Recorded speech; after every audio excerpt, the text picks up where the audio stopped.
दिनों से मुराद सईद साहब को ख़ास तौर पर, बाकी भी तकरीबन 10 वज़रा थे जिनको कारकर्दगी की बुनियाद पर उनमें इनामात तकसीम किए गए, उनको सर्टिफिकेट्स दिए गए, लेकिन ख़ासकर जिसका तज़करा ज़्यादातर मीडिया में रहा वो मुराद सईद साहब की कारकर्दगी थी।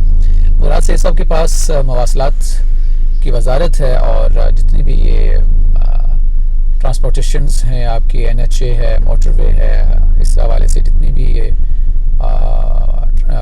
पोस्ट ऑफिस है, ये वजारत उनके पास है।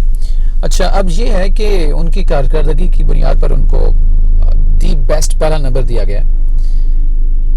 बाकी बातें तो एक तरफ, लाहौर से मोटरवे जो इस्लामाबाद की तरफ आता है, मोटरवे तो अच्छा है, उसके ऊपर क्या काम करने की ज़रूरत थी, वो तो पहले ही अच्छा था।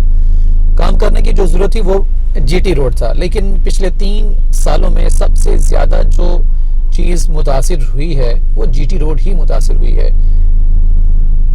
कोई ख़ास काम इसमें देखने को नहीं मिला। लाहौर से अगर आप रावलपिंडी इस्लामाबाद की तरफ सफ़र करें तो आपको रास्ते में कम अज़ कम 100 किलोमीटर से ज़्यादा का जो एरिया है, ज़्यादा की जो सड़क है, रोड है, वो आपको टूट फूट का शिकार नज़र आएगी।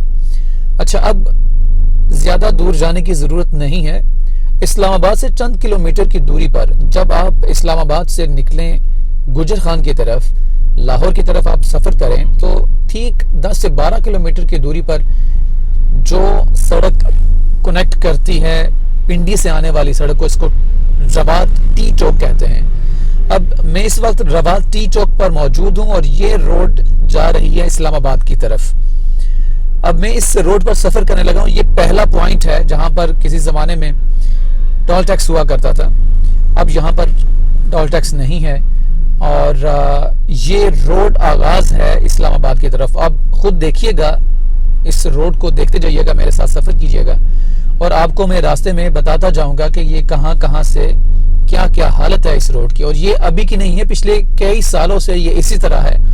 ना तो हमारे जो नुमाइंदगान हैं, जो यहाँ के MNAs या MPAs हैं, उन्होंने इस तरफ कोई तवज्जो दिलाई, उनकी तरफ से कोई ऐसा कभी कोई नोटिस, कभी कोई नेशनल असेंबली में किसी किस्म की कोई बहस की गई हो, कुछ भी ऐसा नहीं देखने में आया। और ये खित्ता पुठवार की मैं बदकिस्मती कहूँगा कि लोग जो हैं वो खामोशी से यहाँ से अपना सफ़र कर रहे हैं, उनकी गाड़ियाँ तबाह बर्बाद हो रही हैं, वो ख़ुद भी इंजरीज़ का शिकार हो रहे हैं। यहाँ पर कई ट्रैफिक हादसा पेश आते हैं, रोज़मर्रा की ये रूटीन है, लेकिन किसी के कान पर जून तक नहीं रिंगती।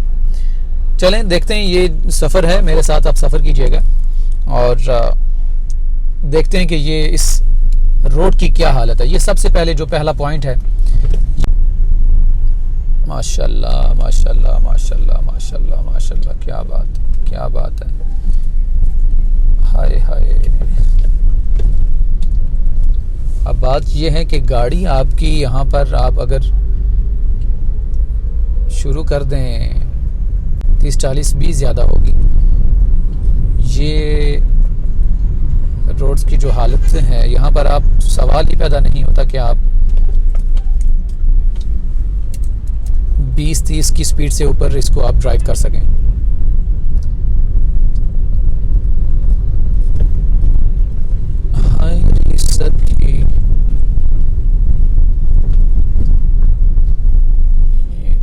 ये देखिए क्या बात है, क्या ही बात है।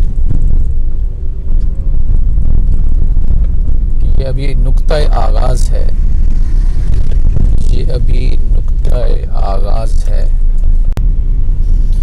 आप अपनी स्पीड से आ रहे हों और अचानक बीच सड़क में एक बड़ा सा खड्डा आएगा और गाड़ी आपकी उस खड्डे में लगेगी और आपकी गाड़ी की जो सस्पेंशन है वो एक दफ़ा हिल जाएगी।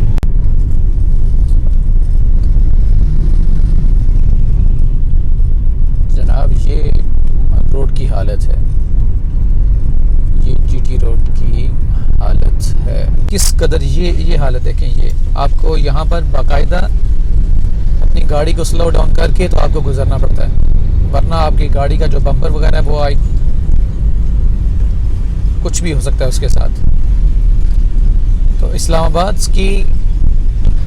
एक्सप्रेस वे शुरू होने से कबल ये आप हालत देख लें।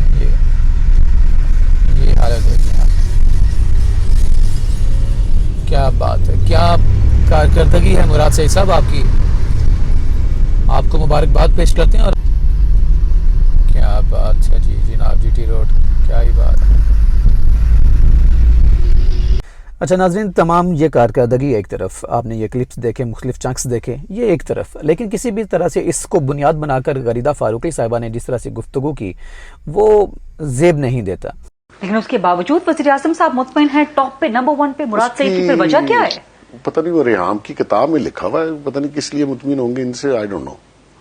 प्रोजेक्ट्स का तो मुझे पता नहीं। जिस आदमी का नाम ले रहे थे आप, पता नहीं जो टॉप लिस्ट पर है, मुराद सईद साहब, इसकी जो परफॉर्मेंस है, इसकी जो परफॉर्मेंस और जो इस पे इल्जामात हैं वो किसके इल्म में नहीं है। इसमें दो ही लोग सीरियस है, एक इमरान खान साहब और एक मुराद सईद साहब। तो हमें इतना सीरियस नहीं होना चाहिए। एक ने सेरेमनी की है, दूसरे पहले नंबर पे आए। ये तो मेरे सारे पार्टिसिपेंट देखना चाहिए। बात चीजें सेल्फ एक्सप्लेनेटरी होती हैं और वो मतलब पैमरा की खास नजर होगी। बात चीजें आप हमसे ना बुलवाएं इसके ऊपर। उन्होंने एक किताब का भी जिक्र कर दिया है। वो बड़े मेहनती वजीर हैं। अच्छा। और वो बहुत करीब तरीन आदमी है इमरान खान साहब के। और एक मरतबा फिर उन्होंने साबित किया कि उन्होंने अपनी कारकर्दगी में सबको पीछे छोड़ दिया है। मैं ये कह रहा था कि मैंने किताब नहीं पढ़ी, लेकिन मैंने मोहसिन बेग साहब को जरूर सुना है। उन्होंने जो कहा है मैं उससे इत्तफाक राय कर सकता हूँ और मैं कुछ नहीं कह सकता। सर, ये सारी डिबेट का नुक्ता आगाज मोहसिन बेग साहब की तरफ से हुआ है आज। गरीदा फारूकी साहिबा का ये क्लिप और उसके बाद उनके मुख्तलिफ जो कोलीग्स थे, उनके जो साथ काम करने वाले एंकर्स पर्सनस हैं, उनकी जानिब से शदीद तनकीद सामने आई। मुनीब फारूक साहब, मज़हर अब्बास साहब सीनियर हैं, मुबशिर ज़ैदी साहब, अदील वड़ाई साहब हैं, सिद्दीक जान साहब हैं, अशाद भट्टी साहब, अवैस तौहीद साहब, अजमल जामी साहब, और ये तमाम वो लोग हैं, ये मैंने चंद नाम लिए हैं ट्विटर पर, जिन्होंने इस बात की मजम्मत की है कि किसी भी तरह से ये तरीका ठीक नहीं था। और लेकिन इसके साथ साथ कुछ ऐसे सहाफ़ी हजरात भी हैं जिन्होंने गरीदा फारूकी साहबा का बाकायदा साथ भी दिया है। और मैं नाम लेना मुनासिब नहीं समझा। ये ट्वीट्स जो हैं वो आपके सामने चल रही होंगी, देख रहे होंगे आप, ये ट्वीट्स आप देख रहे होंगे। फवाद चौधरी साहब ने भी इसके ऊपर कहा कि आप कानून लाना चाह रहे हैं, इसके ऊपर हम कैसे इसको काबू कर सकते हैं। अब देखना यह है कि वफाकी वज़ीर फवाद चौधरी अपने इस बात के ऊपर, या हुकूमत जो है वो अपने इस बात के ऊपर किस कदर कायम रहती है कि क्या कोई ऐसा कानून ला सकते हैं कि ऐसी गुफ्तगू टीवी चैनल पर बैठकर ना की जा सके। ये आने वाला वक्त ही बताएगा। और एक नए मौजू के साथ इंशाअल्लाह मैं आपके साथ मुखातिब होऊंगा। अल्लाह हाफ़िज़।